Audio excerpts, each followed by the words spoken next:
तो मूवी के स्टार्ट में हम एंडी नाम की लड़की को देखते हैं जो मोराको सिटी में रहती थी। एंडी वहाँ अपने एक फ्रेंड सेबेस्टियन से मिलती है और इसके बाद वो अपने हाइड आउट की ओर जाते हैं जहाँ उन्हें उनके बाकी टीममेट्स जोई और निक मिलते हैं। ये सब एक फैमिली की तरह रहते थे और ये सभी लोग इमॉर्टल यानी अमर थे। मतलब ये लोग कभी नहीं मरते थे और ये लोग पिछले कई सौ सालों से जिंदा थे। नेक्स्ट डे सेबेस्टियन और एंडी एक CIA एजेंट जेम्स से मिलने जाते हैं। जेम्स इन दोनों को एक काम देता है जिससे ये लोगों की हेल्प कर सकें। जेम्स उनको बताता है कि साउथ सुडान के एक इलाके में कुछ अफ्रीकन बच्चों को किडनैप कर रखा है और जेम्स और उनको उन बच्चों को सेफली वापस लाना है। अगले दिन एंडी, सेबेस्टियन, जोई और निक उन बच्चों को बचाने के लिए हेलीकॉप्टर में बैठकर सुडान की तरफ निकल जाते हैं। इनकी टीम पूरी तैयारी के साथ वहां पर जा रही थी। अब ये लोग रात होने का वेट करते हैं और जैसे ही रात होती है ये लोग मौके का फायदा उठाते हुए उनके बेस में घुस जाते हैं। लेकिन इन लोगों के ऊपर कुछ गार्ड्स हमला कर देते हैं और ये लोग उन गार्ड्स को मारकर अंदर की ओर सीक्रेट बेसमेंट में जाते हैं। अब जैसे ही ये अंदर जाते हैं तो देखते हैं कि वहाँ पर बहुत सारे गार्ड्स डेडली वेपन्स लेकर खड़े थे और ये गार्ड्स इन सब को गोलियों से मार देते हैं और सोचते हैं कि ये सब अब मर चुके हैं। लेकिन वो नहीं जानते थे कि ये लोग इमॉर्टल हैं। लेकिन जैसे ही गार्ड्स वापस जाने के लिए मुड़ते हैं तभी एंटी और बाकी टीम उठ जाती है और इन सभी गार्ड्स को ये लोग मार देते हैं। तभी इनको पता लगता है कि ये सब उनकी पावर्स जानने के लिए एक साजिश थी। यहाँ पर जो कुछ भी हुआ वो सब यहाँ पर लगे CCTV कैमरा में रिकॉर्ड हो गया है और अब उनकी आइडेंटिटी रिवील हो चुकी थी। CIA ऑफिसर्स इनकी इस क्लिप को सेव कर लेता है क्योंकि वो बहुत टाइम से इनकी ये सच्चाई जानना चाहता था। अब एंडी और बाकी टीम डिसाइड करती है कि अब उनके अंडरग्राउंड होने का टाइम आ गया है क्योंकि उनकी आइडेंटिटी रिवील हो चुकी है। इसके बाद सीन शिफ्ट होता है और हमें अफगानिस्तान में US आर्मी के लोग दिखाए जाते हैं। वहाँ नाइल नाम की एक लड़की थी जो अपने आर्मी साथियों के साथ एक मिशन पर होती है। नाइल एक टेररिस्ट को ढूंढने के बाद उसे शूट करती है और जैसे ही वो उसे शूट करती है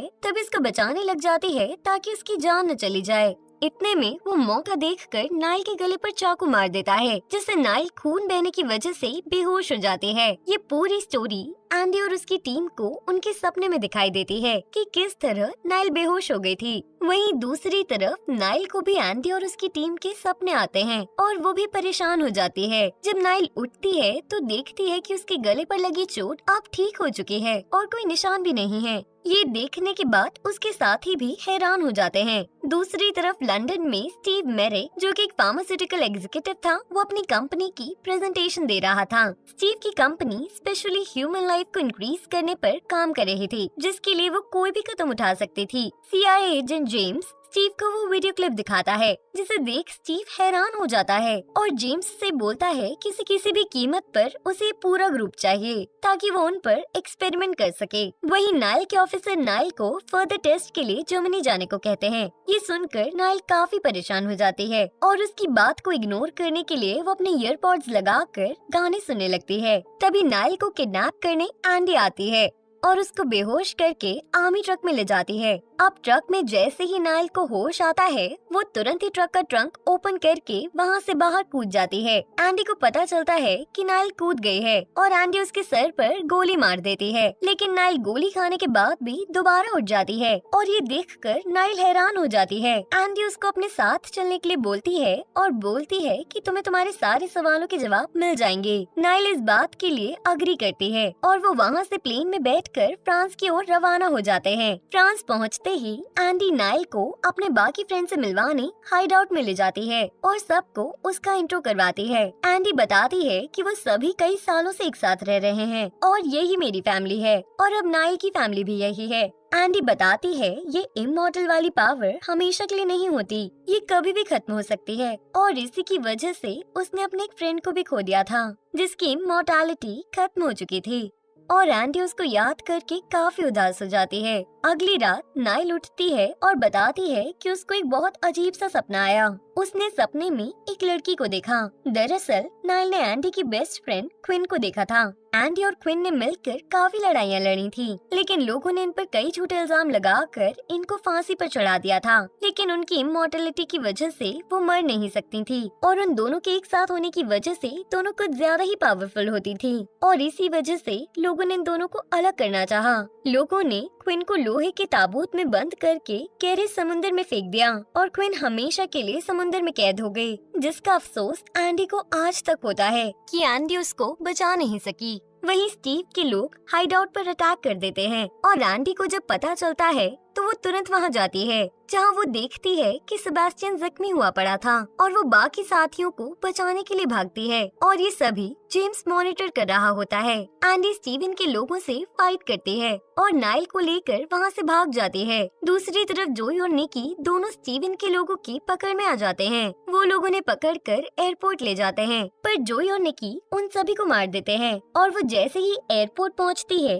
तो स्टीव के लोग देखते हैं कि जोई और निकी के अलावा वहाँ पर कोई और गार्ड नहीं था, क्योंकि उन दोनों ने सभी गार्ड्स को मार दिया था। ये देखकर वो लोग जोई और निकी को अरेस्ट कर लेते हैं। दूसरी तरफ एंडी, सेबेस्टियन और नाइल एक दूसरे हाइडआउट की ओर चले जाते हैं। ये एंडी का सबसे पुराना हाइडआउट होता था, जहाँ उसके पुराने वेपन्स भी होते हैं और वहाँ रहकर वो लोग जेम्स की लोकेशन का पता लगाते हैं और उसको पकड़ने का प्लान बनाते हैं। एंडी का जख्म अभी तक भरा नहीं होता, इसका मतलब उसकी इमॉर्टैलिटी खत्म होने वाली होती है, बट ये बात वो अपने किसी भी फ्रेंड को नहीं बताती और मेडिकल स्टोर पर जाकर अपना ट्रीटमेंट कर लेती है। ये देखकर उसको अपने उस दोस्त की याद आती है जो इमॉर्टैलिटी खत्म होने के चक्कर में मर गया था। दूसरी ओर स्टीव जोई और निकी को अपनी कंपनी में बुलाता है और उनकी बॉडी से जीन्स और ब्लड सैंपल्स ले लेता है ताकि वो उनकी असलियत को जान सके। ये देखकर जेम्स स्टीवन को रोकता है और उन दोनों को छोड़ने के लिए बोलता है, बट स्टीवन जेम्स को धक्का मारते हुए बोलता है